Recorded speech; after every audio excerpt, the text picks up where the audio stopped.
Hazrat Ibn Abbas radiyallahu anhu says that the verse, "and for everyone we have made heirs of the property," is about the heirs, and the commentary on the sentence, "and those with whom you have sworn compact," is when the immigrants came to Medina Munawwara. An immigrant instead of Ansar's relatives used to be a hire of an Ansari, for the Prophet ﷺ had established a bond of fraternity between them, the emigrant and the helpers.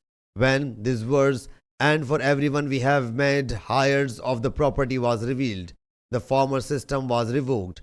Then Allah Jalla Jalaluhu said, "and those with whom you have sworn compact only to help, cooperate and do good." So the former system of inheritance has been repealed, but the will for him remained valid. Abu Usama has heard it from Idris and he from Hazrat Talha. Sahih Bukhari Hadith number 4580.